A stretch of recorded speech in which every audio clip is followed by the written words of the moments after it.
Welcome to the Agronomy and Farm Management Podcast. I'm Amanda. And I'm Elizabeth. Thanks for joining us today. The decision to apply fungicide each summer can be difficult to make. We know research has shown that the best chance at a return on investment occurs when disease pressure is present, but knowing if that is the case is going to require good scouting and, in some years, a little weather fortune telling. To make that decision even more complicated this year, the 2023 season has provided some unique challenges with the early season drought stress in many areas of Ohio. Here to help us learn more about what to consider when thinking about applying fungicide, we have Dr. Horacio Lopez-Nicora and Jason Hartschuh joining us. Could you guys each introduce yourselves? Horacio, could you go first?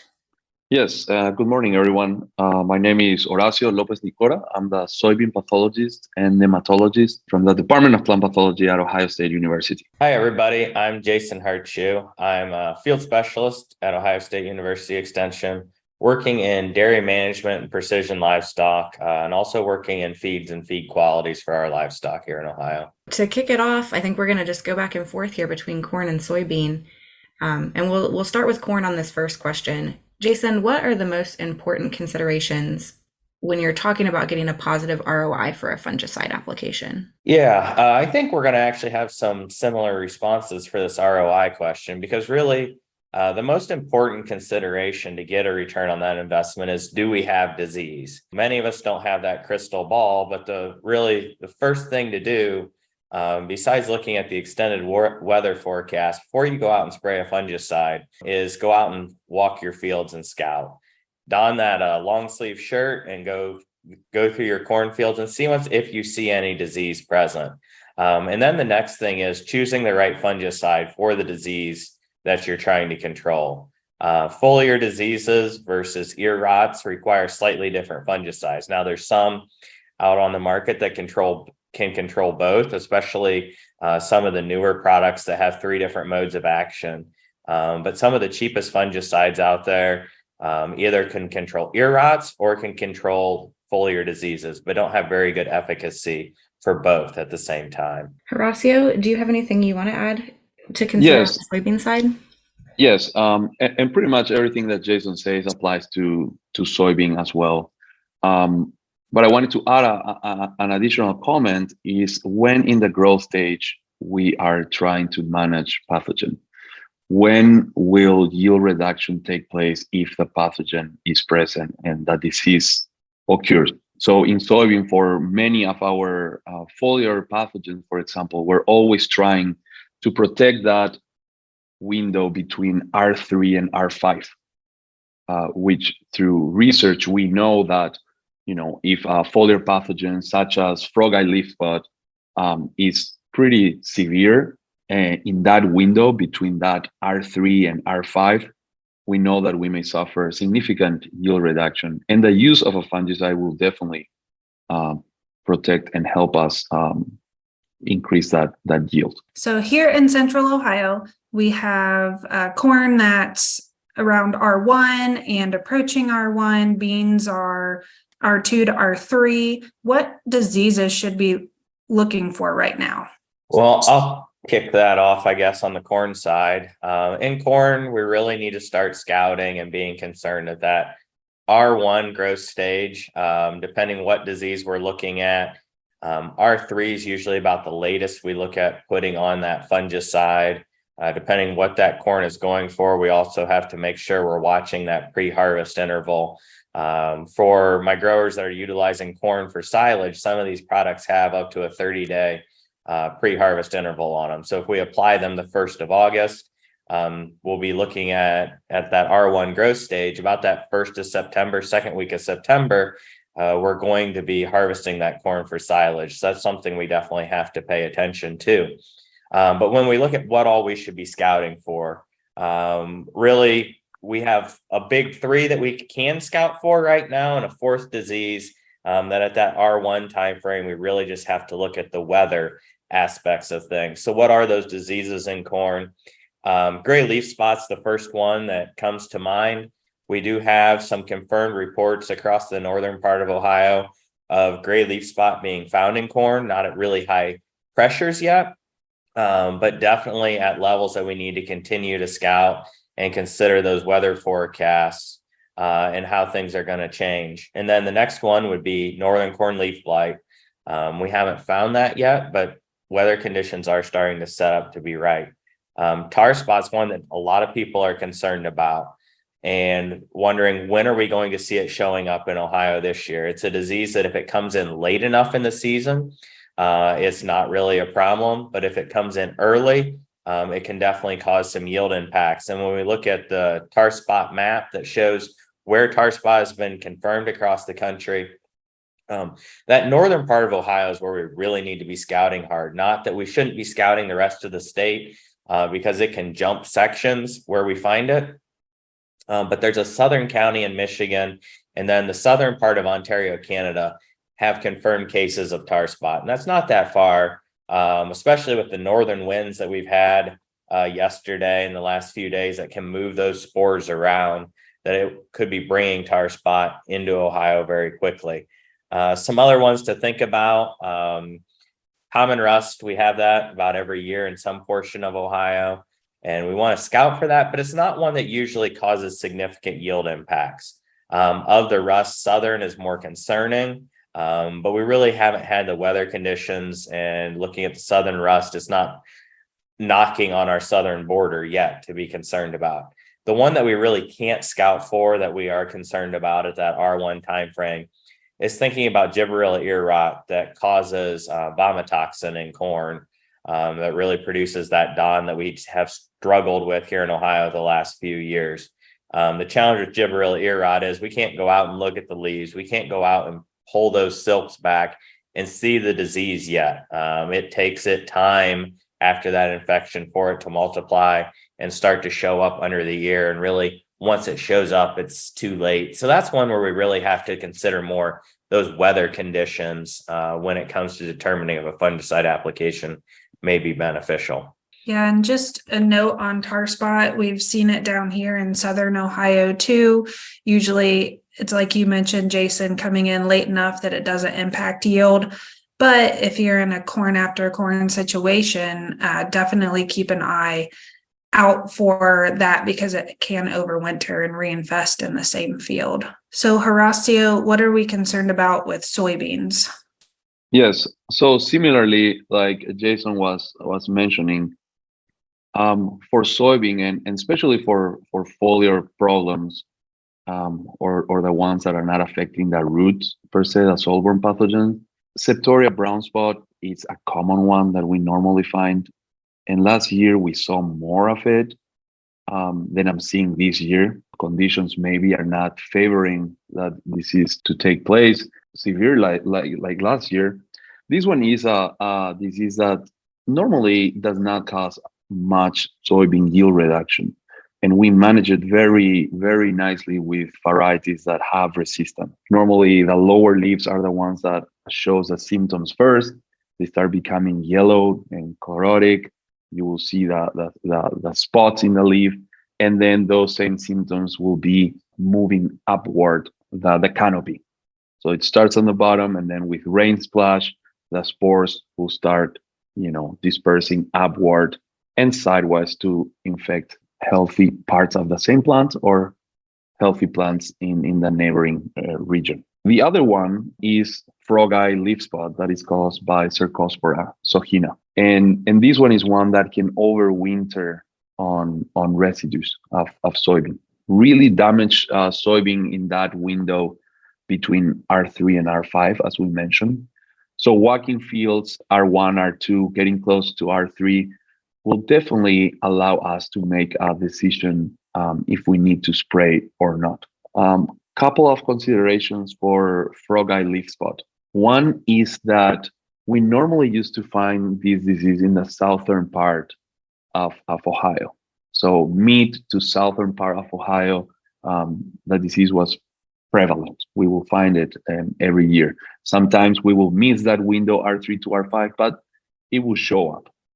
Last year, in some of our fungicide plots that we had on the northern part of the state, we find those plots to have more severe damage due to frog eye leaf spot, which make us believe that not only the debris that we have in our field is responsible for the onset of this disease, but also spores that may be flying in from neighboring fields or states. The second thing to consider is that there has been reports that some populations of these fungus have acquired resistance to some very useful fungicide that were previously used to manage these problems. For example, the strobies. And when we are dealing with this pathogen, like Jason was mentioning, it's recommended when we select a fungicide to try to use one with multiple active ingredients. And this will help in case we have a population with resistance to some fungicides or some active ingredients of fungicide, that we can back up that using, a product with multiple active ingredients, and that will take care of that. So that's something to really keep in mind. Other things to consider this season is to be in a lookout for other potential problems that are not common to Ohio, but they are present in neighboring states. For example, in the southern part of our state of Ohio, in Kentucky, for example, target spots have been already reported, and it's becoming more and more prevalent. And this is caused by Corynespora cassicola. Produces lesions in the plant surrounded by a yellow halo. Very, very distinct. It creates concentric rings within those symptoms, those lesions. Another one that Illinois just reported recently is red crown rot. Red crown rot caused by Calonectria illicicola. It's another one where we're gonna start looking at our field and see individuals or group of plants dying. And we will go to the base of that plant and identify some of the structures of that fungus on the stem in the base of the plant. Very red in color symptoms. The other one that sometimes we do found in Ohio is Philosticta sojicola, Philosticta leaf spot. Pretty similar symptoms to that herbicide damage that we sometimes produce when we use a PPO inhibitor. So something to keep in mind in the lesions of this disease or spots, we will see small dark spots, little dots. It looks like pepper dots. And that's Philosticta sojicola, something to also keep in mind when we're walking our fields and we see something that doesn't look healthy, but that we haven't seen before. So scouting and the disease being present is only one part of the picture. And you guys touched on this a little bit, but could you guys go into some of the conditions if you're scouting and you don't see disease, what some of those conditions are that we might begin to be concerned that disease could develop here over the next few weeks? Yeah, so each one of the corn diseases has slightly different weather conditions that really favor disease development and amount of wetness. All of them require some amount of moisture. Now, there are a few diseases that are more ear rots that don't really require moisture, that are hot and dry diseases, but those aren't ones we generally see here in Ohio, and really isn't the type of conditions we're set up for at this point. So when we look at those corn diseases, gray leaf spot is going to be favored by warm temperatures, really in that 70 to 90 degrees and relatively high humidity. And then northern corn leaf blight, it also favors those wet conditions, high humidity, but it's a little bit of a cooler disease, about 64 to 80 degrees. But if you look at those two, we do have that overlap in temperatures. And if we think about Ohio weather, those two can both develop simultaneously. The gray leaf spot that likes it a little bit warmer is going to be that disease that develops during those hot, humid days. Where northern corn leaf blight, as we get into August, it's not uncommon for our nights to cool down into the low 70s, upper 60s for its development. Tar spot, it's a little bit more of a cool weather disease than the other two. So tar spot, its temperatures that it prefers is in that 59 to 70 degrees with relative humidities up there in that 85%. And we need the plant to stay wet for about 7 hours. But really, when we think about some of these August nights we've already had and that we see in the next 14 days on that weather forecast, we're going to be seeing some of that type of weather that could be drawing some concerns, where we definitely want to keep monitoring and scouting those fields. The other night we were down below 70 by about 9 o'clock at night, and if you walked out, your boots were kicking water off the grass. Well, it was the same thing in the cornfield. So those wet conditions continue to drive those diseases.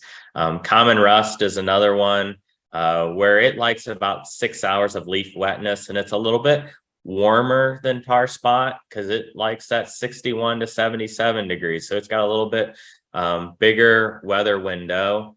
And really the reason why we don't see southern rust moving into Ohio as much is it's a late season disease. It really prefers it on the warm side. So it's like 77 to 88 degrees Fahrenheit where it is happiest to develop and thrive. And as we move later, we do have those high temperatures, but not for as long and not with the wetness and high temperatures that you would need for southern rust. Gibberella ear rot and stalk rot, it's a cooler season disease. It really, you look at the 21 days after silking, and that's really when it begins to develop and take hold in that ear. And then later in the season, it can really multiply, as what it really likes for conditions is cool and wet. So those cool, wet conditions can drive that disease after silking. If we're hot and wet, gibberella ear rot doesn't thrive quite as well. So those diseases, there's a lot of overlap in those weather conditions, which is why we can see them, all of them here in Ohio at different times and on the same plants. The only one we don't see as much overlap in is that southern rust. Similar to soybean diseases, especially the two main foliar diseases that we commonly see in Ohio, Septoria brown spot and frog-eye leaf spot, they pretty much share the same conditions to complete that disease triangle, right? The disease triangle always it requires the presence of a virulent pathogen, a susceptible host, and a conducive environmental condition. And that conducive environmental condition for both of these pathogens to cause disease, if we have a susceptible host, is warm and humid environment. And if we really look what happened in this season, and I was talking previously that we haven't seen much of that Septoria brown spot that we saw last year. And that's because the fungus will stop developing or growing under dry conditions. And that's exactly what happened with Septoria. But as soon as we start getting again the humid and warm conditions like we're seeing now, they can activate again the growth and start producing spores that this later will be dispersed and disseminate by wind and rain. Similar with Cercospora that causes the frog-eye leaf spot, we have these organisms surviving in residues and starting to disperse those spores with wind and water. And those warm and humid conditions will just favor the spores to germinate, infect the plant, and start causing symptoms. Other things to consider that will fall in the outlier category, if we want to think that way. And it is really where we need to know the history of our field. What are the pathogens that we normally have seen present in the area where we are farming? And one of those is white mold. White mold is a disease caused by a pathogen called Sclerotinia sclerotiorum that will release spores, and it will be dispersed by wind and when conditions are humid as well, when we have that closure of canopy and create that microenvironment. But the infection takes place at R1, at flowering. And it's really hard to predict when we will see this disease. And this is something that we're working right now in a bunch of our research projects to try to improve the predictive tools that we have to be able to decide on a fungicide application at that R1 stage. We notice and we know through research that with moderate resistant varieties and a timely application at around flowering, the management of white mold is somewhat successful. Also, we know that applying some cultural management, such as planting wider rows to allow more air to flow within that canopy and not create that micro weather, microclimate condition that will allow those spores to reach the flower and start infection, also worked very well. Other than that, we have other things that we see late in the season. Sometimes you will encounter some leaves that have a bronzing color, and this is caused by Cercospora leaf blight. That's the name of the disease. It's a complex of different species. We have Cercospora kikuchi, flagellaris, and others that may be causing that symptomology that we sometimes see. And in many cases, at harvest, we can see a discoloration of seeds, turning the seeds purple in color. And that's also a fungus that can cause a purple stain. So, Horacio, what about early season stress? We've had some questions about hail and things like that. Can fungicides help those soybeans come out of stressful situations? That's a great question, Amanda. It's very important to understand that the active ingredients that these products have, the fungicide, are meant to either stop the development of the fungus that we're targeting to control. So it may have a fungistatic mechanism, or it will actually kill those pathogen out there in the field, and that will be a fungicide mechanisms, if that makes sense. So when we use this product, we are either in targeting a specific pathogen that we want to stop the growth, so by doing so we avoid the disease to take place, or we want to kill those pathogens, and by doing so then we avoid the disease to take place. So in no other way we can see this product as a foliar fungicide that will bump yield just because we apply to the plants.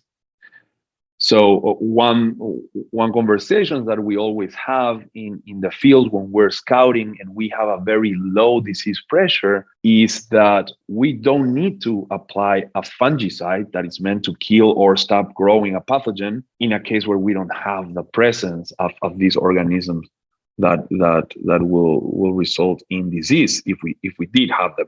Right. So recently, a question about, well, we had fields with very heavy damage of hail. Should we apply fungicide? The first answer that I can give to that question is no. But then, stepping back a little bit and thinking why we may consider, physically damaging plants creates a wound. And if we do have, a high elevated disease pressure in that field, we may think that those wounds can serve as entry points to these pathogens. We know that bacteria, for example, requires a wound to get inside the plant. And it comes back to what we are talking here. Do we have a high level of disease pressure? Are we seeing a lot of plants showing symptoms to make that decision? Additionally, fungicides normally are applied on the leaves of the plants, and they should be retained on those leaves to have some effect on the target. One thing that we notice in one of our fields that we collaborate in doing research with Dr. Laura Lindsay, this is in Preble County, that a hailstorm caused more than 90% damage to those plants, 90% defoliation. So what are we going to apply fungicide to? That was the other question, right? So that's where we're standing. That's the logic behind the recommendation on should I apply a fungicide after a hailstorm. It goes back to have you seen elevated, a high disease pressure in that field? And if the answer is no, then we recommend not putting more cost into that operation. That's a really great point, Horacio, especially about having the leaf area there to absorb that product. And if it's not going to make a huge yield difference, why put more money into that? Well, thank you both for your time today. We hope everyone got something out of this as you begin to make your fungicide applications. And if you have any questions or want to learn more from these experts, how can they reach you guys? The best way to reach me is through email, which is hartschuh.11@osu.edu. You can also find more information or find us on the Ag Crops Team website or for me, our dairy working group website, which is dairy.osu.edu. Same for me. Reaching via email or a phone call works perfectly well. My email is Lopez-Nicora.1@osu.edu. We run the soybean pathology lab in Cotman Hall. That is in 2021 Coffee Road, Columbus, Ohio. We have a lab where we receive samples and we can work with you to help you get the accurate diagnosis of what you may be seeing in your field. So strongly recommend that if you are struggling with some of these soybean disease that you haven't seen before, or it doesn't look quite like the ones you're used to scouting, reach out and we will definitely help with any type of diagnosis. Yeah, that's a great reminder, Horacio. So if you're having issues, reach out to Horacio, Jason, your county educator, and we can see about getting samples to the lab, whether it's corn or soybeans, and having those confirmed. It's a really nice opportunity for you to connect with our specialists and for them to keep in touch with what's going on around the state. So thank you guys again for your time. We'll look for you at some field days here in the next month. Thanks, Amanda and Elizabeth, for having us on. Thank you, Amanda and Elizabeth. And again, please reach out if you need so. Thanks for listening to the Agronomy and Farm Management Podcast. Join us again in 2 weeks for our next episode. Hey, podcast listeners. Just a reminder to give us a like or subscribe so you know when we release new episodes. If you're enjoying the podcast, be sure to leave us a review also. We appreciate the comments.